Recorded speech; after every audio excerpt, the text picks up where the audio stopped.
nossa terceira aula da disciplina Tecnologias na Educação. Eu me chamo professora Ariane Mello. Então, nessa unidade 3, nós vamos tratar sobre plataformas, softwares e objetos de aprendizagem. Os objetivos dessa aula são entender as relações de ensino-aprendizagem com o uso de plataformas online e softwares, conhecer objetos de aprendizagem e entender a atuação do professor na inserção aprendiz-objeto. Os tópicos que serão abordados serão plataformas educativas, softwares educativos, objetos de aprendizagem e a internet como instrumento didático. Então, para dar início, vamos falar um pouco sobre as plataformas educativas, né? Então, podemos entender as plataformas enquanto sistemas baseados em um software extensivo que fornece a funcionalidade central compartilhada por aplicativos que operam com ele e as interfaces por meio das quais eles operam entre si. E aí os serviços educacionais, por sua vez, também foram impactados pela adoção e crescimento das plataformas digitais, especialmente após a popularização do ensino à distância. Então, as plataformas educativas, hoje em dia, elas são muito usadas, né, no nosso dia a dia, para diversas funções, né, não só plataformas usadas na escola, mas plataformas de maneira geral, né, então, para quase tudo as funções digitais que a gente exerce hoje em dia, nós usamos aí as plataformas. E dentre essas plataformas, com esse avanço das tecnologias digitais, das TICs, com o avanço da internet, né, as plataformas digitais começaram a ser usadas e inseridas no ambiente escolar. E aí a gente tem algumas plataformas educativas que podem ser usadas com a finalidade, né, de auxiliar na aprendizagem e no ensino, né, de determinados tópicos, porque assim, não é para todo tópico que é abordado que pode-se usar determinado recurso, né? É preciso aí ter um planejamento. Então, existem algumas plataformas que podem ser usadas, que podem ser inseridas em sala de aula, após um planejamento, né, na metodologia do professor, para ajudar na aprendizagem do aluno. E aí, os parâmetros curriculares nacionais, né, eles explanam sobre a importância da tecnologia na vida cotidiana, fortalecendo também seu uso nas escolas. Então, o que os PCIs trazem a respeito dessas plataformas educativas, né? Que as tecnologias, em suas diferentes formas e usos, constituem um dos principais agentes de transformação da sociedade, pelas modificações que exercem nos meios de produção e por suas consequências no cotidiano das pessoas. Estudiosos do tema mostram que escrita, leitura, visão, audição, criação e aprendizagem são influenciados cada vez mais pelos recursos da informática, né? Então, é aquilo que a gente fala. Com esse avanço, não tem como você fugir, né, do uso desses recursos, dessas plataformas digitais, dos softwares, para agregar no ensino-aprendizagem, porque, querendo ou não, a gente tem que ir evoluindo junto com o avanço tecnológico, né? Porque hoje ele está inserido em tudo que a gente faz, inclusive nós professores, inclusive na escola. Então, é preciso ter ali uma adaptação, é preciso trazer e é preciso usar essas plataformas de uma forma que seja benéfica, né, ao ensino-aprendizagem. E aí existem algumas plataformas educativas, eu trouxe aqui algumas das quais a gente usa, né, na nossa instituição, né? Então, temos aqui como exemplo de plataformas o Google Sala de Aula, tá aqui, que é o Classroom, né, que é aquele que pode ser acessado. Quando você tem lá o seu e-mail institucional, vai lá no Google, tem aqueles 9 pontinhos que formam ali um quadrado, quando você clica ali, né, você tem várias plataformas disponíveis, e dentre elas a gente tem o Google Sala de Aula ou Classroom, né?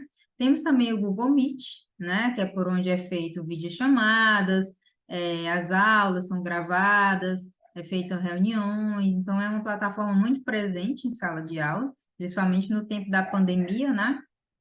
Todo o ensino era regido por meio do Google Meet, né? A gente fazia o uso diário dessa plataforma para dar as aulas e vocês para assistirem às aulas, né?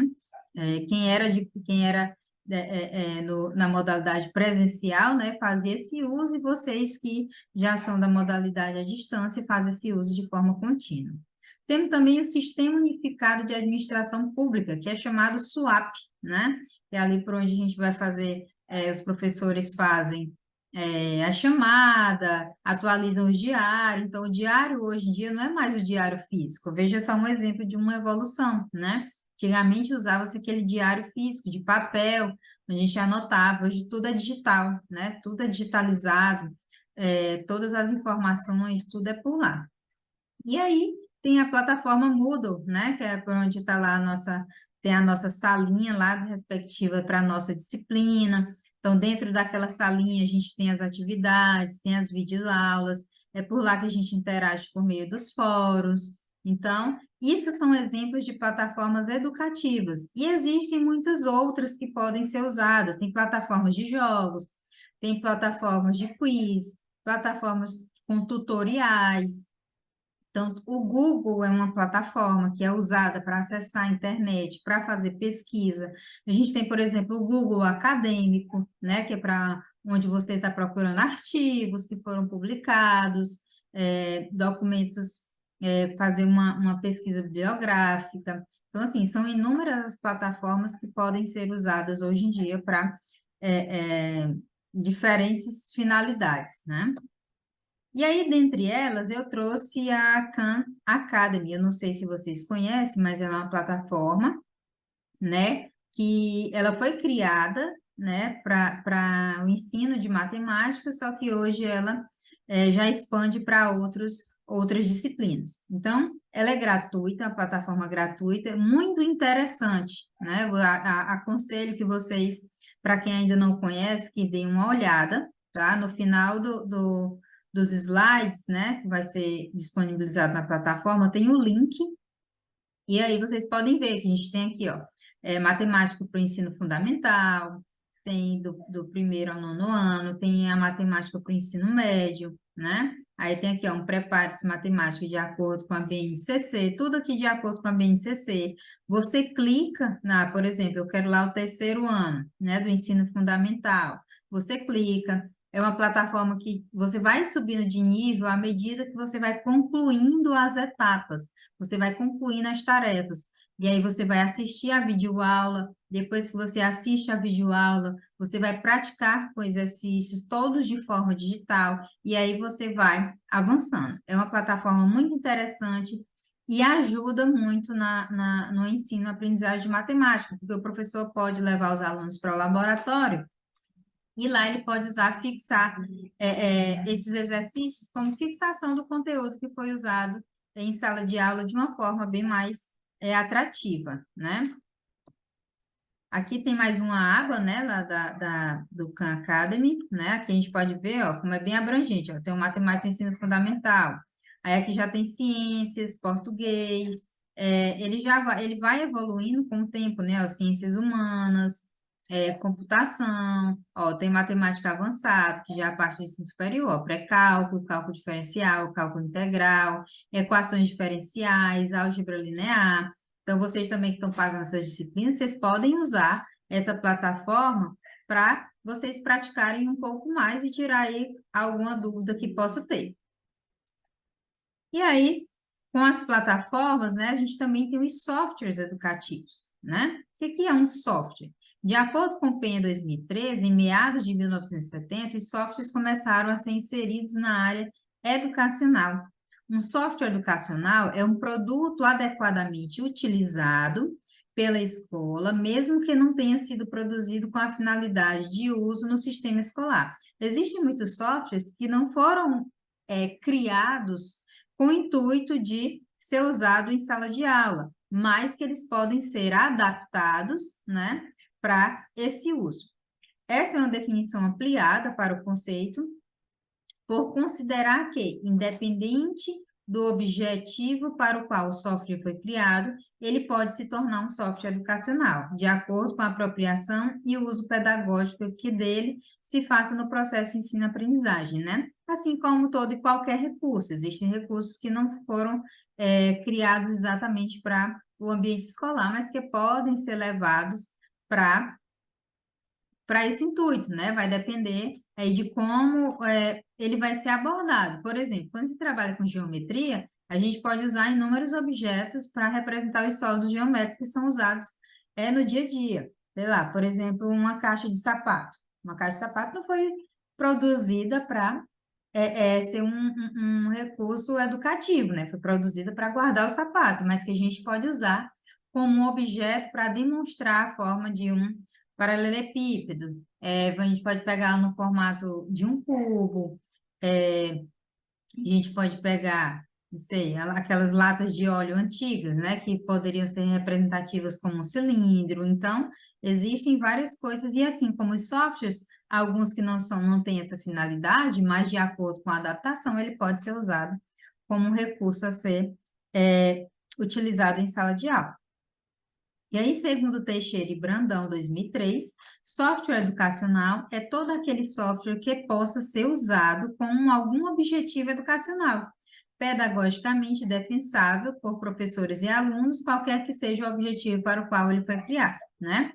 E concretiza exatamente o que a gente acabou de falar, né? Que independente da finalidade, se ele tiver opções e ele pode ser e ele for possível ser adaptável para o ambiente escolar, ele pode se tornar, sim, um software educacional. E aí, os softwares educativos, né, segundo a literatura, eles podem ser divididos em dois tipos, de objetivo e de aprendizagem.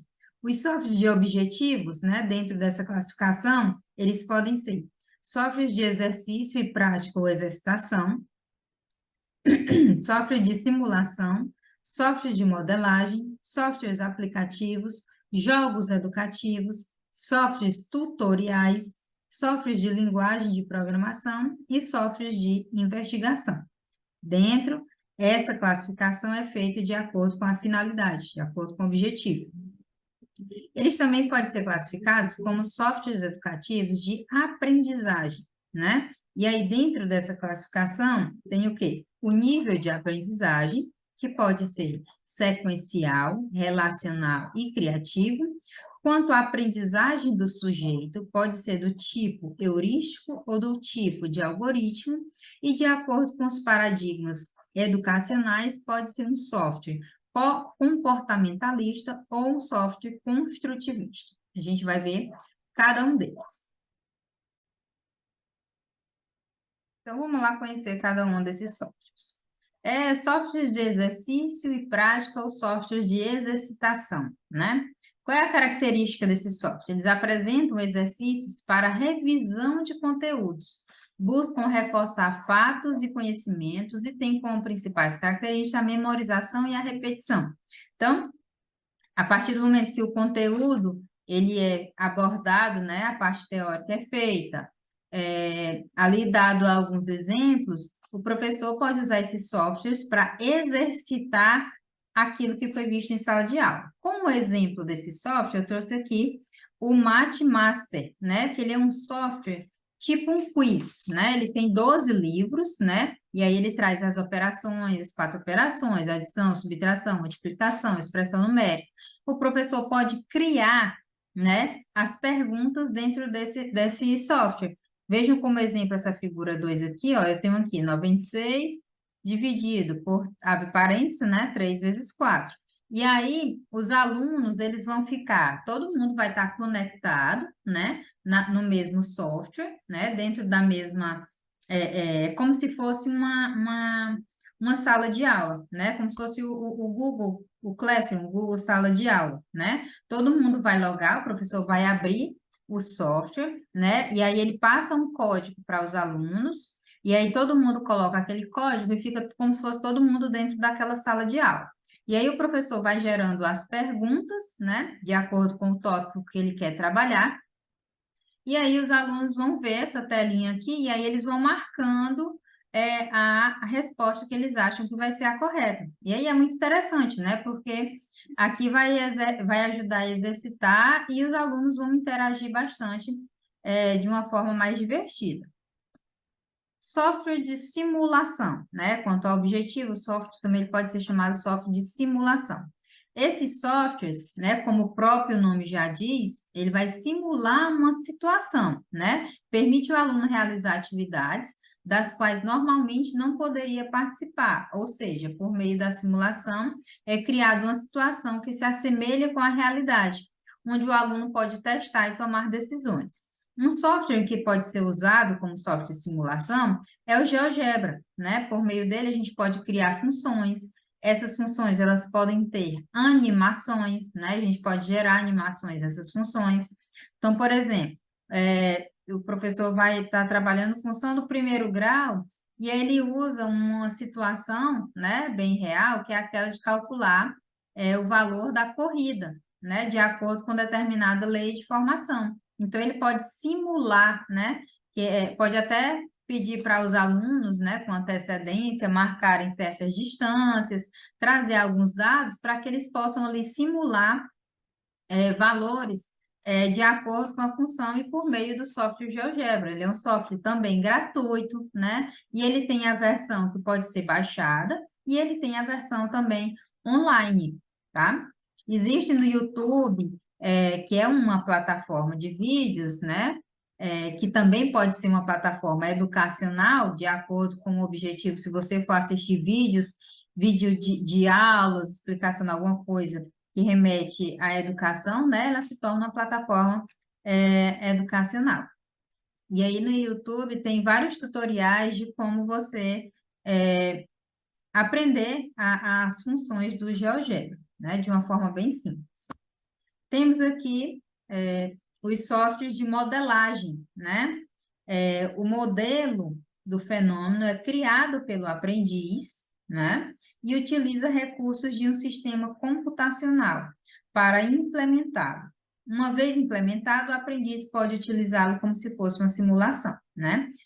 O GeoGebra, assim como esse exemplo que eu trouxe, que é o Modelus, ele também pode ser um software de modelagem, né? Então, como que funciona, né? Você vai colocar dados, você vai inserir dados, né? E simular ali uma situação, e aí você vai modelar uma situação, né? É como se você estivesse modelando uma situação. Por exemplo, aqui, esse exemplo aqui da foto, né? A gente tem aqui o percurso, né, que essa bola faz até chegar à cesta, né? Ela não entrou na cesta. Então, a ideia pode ser que qual o percurso que essa bola vai fazer até ela entrar na cesta de basquete, né? Será que eu consigo modelar uma função de acordo com o percurso que ela faz? Então, com esse software é possível você fazer essa modelagem de determinadas situações, né? Principalmente quando a gente trabalha ali com funções, né? Que são tópicos muito interessantes e existem bastantes recursos, principalmente recursos digitais, para se trabalhar com funções. Um outro software é o software de aplicativos, né? Esses aplicativos que geralmente a gente usa, eles são softwares, né? São voltados para aplicações em atividades específicas, como processamento de texto, planilhas eletrônicas, apresentação. E como exemplo, a gente tem o quê? O Word, o Excel e o PowerPoint, né? Esses slides que vocês estão vendo, eu usei esse software de aplicativo para fazê-los, né? Para fazer listas de exercícios, geralmente a gente usa o Word para fazer algum tipo de planilha. Quero fazer uma planilha de orçamento mensal dos meus gastos. Então, a gente usa a planilha Excel, e lá no Excel também ele tem várias opções, várias ferramentas, né? Que você também pode até trabalhar como ele até pode ser usado como um software de modelagem, um software de simulação, o Excel. Porque se você coloca um conjunto de dados lá, ele tem a parte de construir gráficos e ele já te dá a função, né? E aí o professor pode usar isso para trabalhar diversas situações. Temos também os softwares de jogos educativos, né? E aí existem inúmeras plataformas que trazem esses softwares de maneira online ou que você possa baixar para o seu dispositivo, né? Então, são outro tipo de softwares que tem como objetivo de ensinar as pessoas sobre determinado assunto ou conceito de uma forma lúdica, de acordo com Martins 2022. Então, tem essa plataforma aqui, ó, que é a WordWall, tá? Nessa plataforma existem vários softwares com jogos educativos, né? Eu trouxe até aqui dois deles, né? Imagem de dois deles, esse aqui da esquerda é chamado Perseguição e Labirinto, né? O bonequinho que está aqui, ó, ele tem vários lugares, aparece a equação aqui embaixo, tá vendo? Ó, 4 mais 5 vezes 9 menos 3. E aí você tem que mover o bonequinho até chegar no quadrado que tem a resposta correta, para que você possa passar de fase e aí sair do labirinto. Já esse aqui da direita, ele é o chamado avião, né? Ele traz aqui, ó, ele também traz uma pergunta ou traz uma expressão, ó, chamamos de eneágono 1. Aí as nuvenzinhas têm as possíveis respostas, né? E aí você tem que movimentar o avião para que ele bata na nuvem correta, que tem a resposta correta. Então, aí você pode exercitar, né? Você pode praticar aí determinados assuntos, não só álgebra, né? Mas você pode também trabalhar com a teoria de uma forma mais divertida, né? Mais lúdica. E aí temos também os softwares tutoriais, né? Que são aqueles, como o próprio nome diz, que já trazem aí informações, né? Ele já é um software que traz o passo a passo para ensinar você determinadas a como chegar em determinados resultados ou como usar determinada plataforma, determinado aplicativo ou um outro determinado software, né? Existem softwares para ensinar a como usar outros softwares. Então, utilizados para apresentar informações novas aos seus usuários e direcionar o aprendizado. Então, ele é um tipo de software que ele vai funcionar passo a passo, né? Você segue um passo para poder avançar no outro. As atividades são organizadas de acordo com a sequência pedagógica particular e apresentadas aos usuários seguindo essa sequência, né? No caso de tutoriais, os dispositivos utilizados, computador, tablet, smartphone, assumem o papel de máquina de ensinar, né? E aí, como exemplo de um software tutorial, eu trouxe aqui o Symbolab, que ele é um software, ele funciona como uma calculadora de funções, né? Ele mostra o passo a passo, e aí ele é assim, ele não é totalmente gratuito, né? Você consegue, acho que vocês conseguem ver aqui, né? Tem aqui, ó, funções, equações da reta do lado esquerdo, é uma função, o domínio dentro de qual intervalo. E aqui, nesse teclado, a gente tem várias opções a serem marcadas, por exemplo, derivadas, integrais, calcular o limite, uma somatória, uma função composta, raízes, logaritmos, funções. E aí, quando você coloca aqui nessa f de x, você coloca a função que você quer e clica no ir, né? Ele vai te dar o resultado e aí você pode clicar lá no botãozinho que ele vai te mostrar o passo a passo e vai falando o que foi feito. Só que para esse passo a passo já é um plano que é pago, né? Você consegue, por exemplo, ver o resultado final. Mas para você ver o passo a passo, ele é pago, né? Mas com certeza que eu trouxe porque ele é mais voltado para matemática. Mas existem softwares tutoriais que são gratuitos, né? Um outro software que traz classificado como objetivo, né, com o intuito do objetivo da aprendizagem, a gente tem o software de linguagem de programação. Aí o próprio nome já diz o que ele é, né? São software aí que o aluno vai ter que colocar a programação, já é um software voltado para pessoas, né, que entendem que tem uma linguagem, entendem o básico de uma linguagem de programação para que ele seja usado, né? E aí, como exemplo, eu tenho aqui o Python. O Python ele é um software que ele pode ser usado, ele usa essa linguagem de programação, e com ele você pode fazer diversas coisas. Trouxe aqui, ó, por exemplo, adição, subtração, multiplicação, como que é feito, né? Você bota a linguagem da programação, por exemplo, para você fazer a adição, você vai colocar print, aí tem que abrir parênteses, colocar 2 mais 2, ele vai te dar o resultado embaixo. Para subtração, multiplicação, a mesma coisa. Já para divisão, tá vendo que você tem que nomear aqui os números que vão ser divididos, ó. Num 1, que é o algarismo 2, o num 2, que é o algarismo 5, E embaixo é que você coloca o print com o nome que você deu para cada algarismo, para que você tenha lá a divisão, tá? E aí existem diversas funções, aqui são as mais básicas. Você consegue criar um aplicativo usando a linguagem de programação do Python, tá? Então é muito interessante, também é gratuito e tem tutoriais no YouTube de como usar o Python de uma maneira bem simples, tá? Não é difícil, não é uma linguagem de programação complexa, tá? E aí a gente tem os softwares de investigação, né? Nessa categoria se enquadram todos os softwares capazes de localizar informações complementares. Então, aí, como exemplo, a gente tem as enciclopédias e os dicionários, né? E aí são softwares aqui, né, como o próprio nome diz, que traz informações complementares. Tem um determinado sigla lá que eu não conheço. Então, geralmente a gente vai uma palavra, né, que a gente não sabe o enunciado. Então, a gente vai lá no dicionário, a gente vai em uma enciclopédia. Além desses, né, eu trouxe aqui até um dicionário de matemática, enciclopédia também de matemática, mais dicionários Aurélio. A gente tem plataformas que são plataformas de investigação, como tem uma que é Sinônimos, né? Que é uma plataforma em que você coloca uma palavra e ela vai te dar os sinônimos de acordo com o significado. Também muito interessante, muito legal. E aí, a gente tem a classificação dos softwares educacionais por aprendizagem. A gente viu agora por objetivo. Qual o meu objetivo? Então, para cada objetivo, eu tenho um determinado software. Agora, por aprendizagem, tá? E aí, por aprendizagem, os softwares educacionais apresentam características com ênfase no processo de ensino e aprendizagem, né? E aí, 3 modalidades foram destaques nos estudos selecionados. São elas: nível de aprendizagem, de acordo com Martins, atividade do sujeito de aprendizagem, de acordo com Ramos, e os paradigmas educacionais de um software, de acordo com Ramos, tá? E aí, segundo Vieira, né, os softwares educacionais são classificados de acordo com o nível de aprendizagem, né, que cada um é capaz de proporcionar. E assim, dependendo da literatura, dependendo do autor, dependendo do estudo, né, eles fazem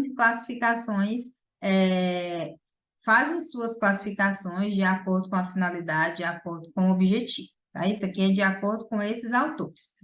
E aí, essa classificação, né, de acordo com o nível de aprendizagem, como que esses softwares educacionais, eles são divididos, né?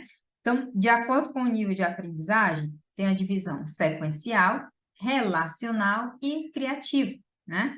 O sequencial tem o objetivo apenas de transferir a informação para o usuário, de forma sequencial, passo a passo. O aluno memoriza e repete conteúdos solicitados. Então, a gente pode até lembrar lá do primeiro software educacional que a gente viu, foi o de exercitação, né? Então, um exemplo de um software educacional por aprendizagem e o de objetivo que pode se inserir aqui é o software de prática e exercitação, né? Também os softwares de tutoriais, porque eles acabam que reforçam, porque são dados feito gradualmente, né? As etapas, cada etapa vai sendo concluída para que você possa avançar para a próxima. Relacional tem como objetivo a aquisição de habilidades e interação com a tecnologia. A interação ocorre apenas entre o software e o usuário. Então, os softwares de investigação, eles têm essa abordagem de nível de aprendizagem, né? E aí o relacional é porque ele foca na relação usuário e software, né? A relação é apenas entre os dois. E aí a gente tem a terceira classificação de acordo com o nível de aprendizagem, que é o criativo, que tem como objetivo criar novos esquemas mentais, né? Sua principal característica é o aluno participativo. E aí a gente tem os softwares de simulação, porque o aluno vai colher dados, vai jogar no software para, a partir dali, ele simular situações reais, né? E aí, então, a gente tem o nível de aprendizagem a partir de uma abordagem mais criativa. E aí, os softwares educacionais por aprendizagem também tem uma segunda classificação, que é a atividade do sujeito de aprendizagem. Para esse tipo de classificação, existem 2 tipos, né? Que é o tipo algoritmo e o tipo heurístico. No tipo algoritmo, né, ele é predominante a ênfase na transmissão do conhecimento do sujeito, que sabe para o sujeito que deseja aprender, né? Uma sequência bem planejada de atividades que conduzem o aprendiz ao objeto esperado, né? O tipo de algoritmo. Então, como exemplo, a gente tem também os softwares de prática e exercitação e os softwares tutoriais, né? Porque lá o intuito é o aluno sabe o objetivo ao qual ele tem que chegar, né? Que é a exercitação, que é a aprendizagem de determinado conteúdo. Então, para isso, ele faz, ele vai exercitar, né? Tipo heurístico, né? É a aprendizagem experimental ou por descobrimento, devendo o software criar um ambiente rico em situações que o aluno deve explorar conjecturalmente, né? Esse é o tipo heurístico. E aí, como exemplo, a gente tem os softwares de simulação e os jogos, né? Que aí a aprendizagem ela é experimental, né? O aluno vai descobrindo passo a passo. Então, com os jogos, né? Ele vai avançando as etapas, ele vai descobrindo com as simulações, jogos de simulações, ele vai inserir dados e ele vai descobrindo o que, é que você pode ser feito no próximo passo. E aí a gente tem os paradigmas educacionais, né? Esses paradigmas educacionais, de acordo com essa classificação, ele pode ser comportamentalista, né? Que de acordo com Martins, afirma que o uso desses softwares tem como consequência alunos passivos, né? E podem ser utilizados na sistematização de informações. O paradigma comportamentalista abrange o enfoque do algoritmo, né? Porque ali acaba que o aluno ele vai receber as informações, né? Então ele é meio que passivo, ele não cria como num software de simulação. Por isso que ele bota aqui o enfoque algoritmo, porque lembra lá que no enfoque algoritmo, o software que poderia ser usado como exemplo é o de exercitação. No software de exercitação, as coisas já estão prontas só para o aluno ali executar. Então, meio que ele é passivo, ele não cria, né? Ele executa. Já no construtivista, é o contrário, proporcionar ao aprendiz investigar, levantar hipóteses, testá-las e refinar suas ideias iniciais. Dessa forma, o aprendiz estará construindo o seu próprio conhecimento. O paradigma construtivista abrange o enfoque heurístico, né, que a gente tinha como exemplo lá o software de simulação, ou também pode ser o software de modelagem, onde o aluno ele vai atuar, né, ele vai ser ativo na construção daquelas informações, na construção do conhecimento. E aí a gente tem agora os objetos de aprendizagem, né? O que são esses objetos de aprendizagem? O que a gente chama de objetos de aprendizagem, né? Essas informações, elas são baseadas no texto, objetos de aprendizagem, como elementos facilitadores na educação à distância, de Carneiro e Silveira. Esse texto ele vai ser disponibilizado para que vocês façam uma leitura um pouco mais aprofundada sobre o tema. Tá? E aí, então, desde o início dos anos 2000, né, o termo objeto de aprendizagem, né, também simbolizados tem como sigla OA, ele é utilizado para descrever materiais didáticos desenvolvidos para apoio, né, no processo de ensino-aprendizagem. Inúmeras são as definições propostas para esse termo, né, cuja origem é atribuída por Rhodes. Então, assim, objetos de aprendizagem a definição dele é de acordo com o autor, mas se você ler várias definições, você vai ver que são palavras diferentes que usam as mesmas coisas, né? Então, o objeto de aprendizagem é tudo aquilo que pode ser usado, né, como um recurso no ensino-aprendizagem de determinado conteúdo, de determinada temática, tá? Então, isso é um objeto de aprendizagem. Segundo Silveira e Carneiro, 2012, o objeto de aprendizagem é qualquer material eletrônico, como imagens, vídeos, página web, animações ou simulações, desde que tragam informações destinadas à construção do conhecimento, né? Conteúdo autocontido, em que o aluno ele é o ativo, né? Explicitem seus objetivos pedagógicos e estejam estruturados de tal forma que possam ser reutilizados e recombinados com outros objetos de aprendizagem, né? Que não seja nada eletrônico, né? E alguns autores, eles fazem uma metáfora como o Lego, né? Não sei se vocês conhecem aqueles joguinhos de Lego, né? Aquelas pecinhas é como se fossem objetos de aprendizagem. Você pega uma pecinha, encaixa na outra e monta uma outra peça, que pode ser encaixada em outras e montar outras peças, tá? Então, aquilo é como se fossem objetos de aprendizagem, que você pode reutilizá-los, né? E recombiná-los com outros objetos de aprendizagem. E aí existem algumas condições, de acordo com Silveira e Carneiro, né? Para que um recurso educacional seja considerado um objeto de aprendizagem, né? Ela traz aqui alguns pontos, né? De acordo com as suas referências, né? Primeiro deles, explicitar claramente o objetivo pedagógico, né? Então, tem que ser claro o objetivo, o que o aluno... qual é o intuito dele de usar esse objeto, né, de aprendizagem, né? Qual a finalidade? Aonde que o aluno deve chegar? O aluno deve ter ciência do que ele deve aprender usando esse objeto de aprendizagem, né? Priorizar o digital, né? Então, priorizar o desenvolvimento de objetos de aprendizagem que não necessita de sua atualização, utilização de aplicativo ou programa. Então, não é aquilo que tem que ser diretamente conectado na internet, né? É bom que seja algo gratuito para que seja acessível para todos, né? Porque existe essa coisa, né, do digital ser conectado à internet, só que são coisas diferentes, né? A gente já viu isso nas aulas passadas. Prover auxílio aos usuários, então oferecer auxílio ao usuário via interface com instruções claras e objetivas, né? Para que seja considerado aí um objeto de aprendizagem, tem que ser uma linguagem muito fácil, independente do tipo de objeto, né? Proporcionar interatividade, ou seja, o usuário vai interagir com o objeto que está sendo usado. Então, tem que ser algo em que o aluno consiga interagir com o objeto que está sendo usado, não que o objeto seja ali passivo de alguma forma, né? Tem que conseguir interagir ali com o sujeito. Proporcionar interação, então, um objeto que consegue proporcionar interação em conjunto, né? Aluno, professor, objeto, né? E os demais alunos. Fornecer um feedback constante. Então, esse objeto, ele tem que estar sempre, a cada uso, né? A cada função que é exercida com ele, ele tem que fornecer algo para quem está usando. Dizer, ó, essa é a maneira correta, essa é a maneira, vamos dizer assim, não é a maneira correta de se usar. Qual a resposta que ele está te dando para o uso que você fez? É o que você estava buscando? Não é o que você estava buscando?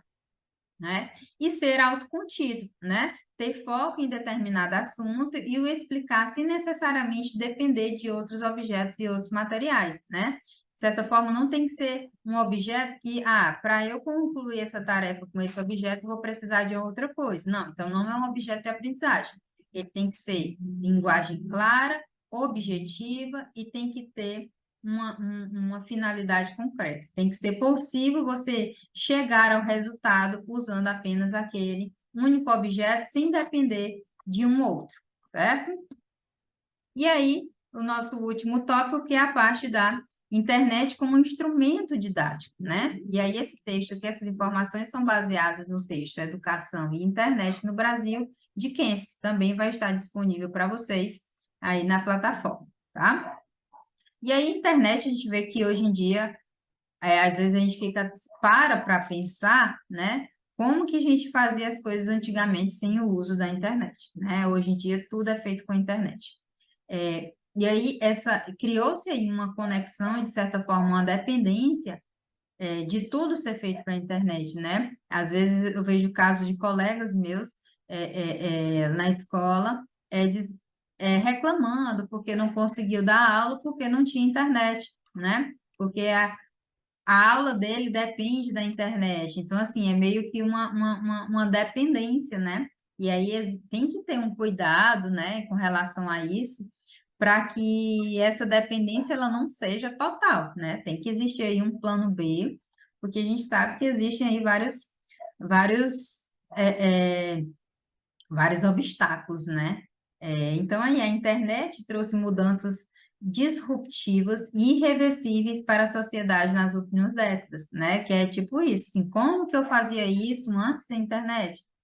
Como que eu me comunicava com tal pessoa que está em um lugar bem distante, né? Às vezes a gente se pega pensando nisso, pensando como que isso era feito, né? Então, ela criou uma dependência, né, tão grande da gente que chega até a ser irreversível. A gente pensar que não consegue mais fazer determinadas tarefas se não tiver a internet a nosso alcance, né? Uma nova cultura, né, que é a cultura digital, modela as formas de pensar, agir, comunicar-se com os outros, trabalhar e aprender, né? Ela traz essa cultura digital que a gente vive, né? Lembra lá do cyberespaço, né? Da cybercultura, que a gente vive numa cultura digital, né? E aí essa cultura modela tudo que a gente faz, o pensar, o agir, transforma todas as nossas ações, né? E a internet não é uma coisa estável, né? Não é uma tecnologia pronta. Ela se reinventa, ela se desenvolve, ela cresce, né? A cada dia ela é imensurável, né? É como uma cidade que está em permanente construção e cuja vida dos prédios é extremamente efêmera, né? Então, ela está evoluindo a cada dia, a cada instante, né?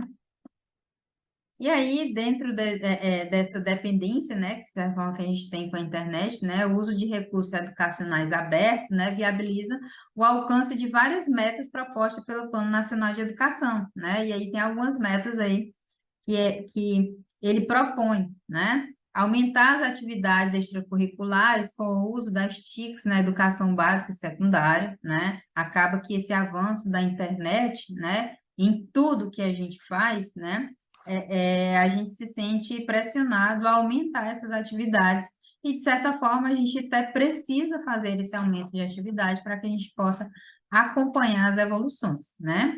Nivelar o fluxo de alunos no sistema educacional por meio de promoção do uso de recursos educacionais abertos, né? Com tutoria ou por meio do autodidatismo, né?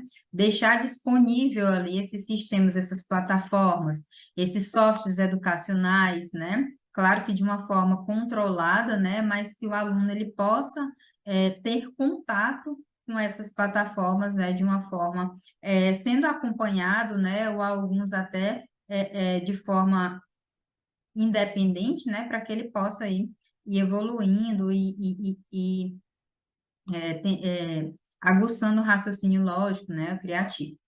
Criar oportunidades de atividades de desenvolvimento profissional para professores, né? Então, o uso desses recursos, né? A gente tem, de certa forma, pode usá-los, né, ao nosso favor como uma atividade extra, né? Como um recurso que pode ser usado em sala de aula para exercitação, né? E até mesmo para o nosso desenvolvimento profissional, né? Incentivar a produção colaborativa de materiais didáticos para o acesso a público, né?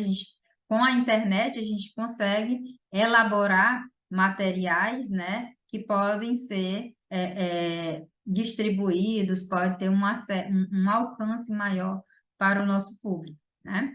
Promover produção colaborativa de materiais pedagógicos e de treinamento para professores e alunos, né? Então, esses recursos educacionais, eles podem ter essa função, né, colaborativa, né, de materiais de formação, de treinamento, e isso pode ser algo compartilhado entre professores e alunos.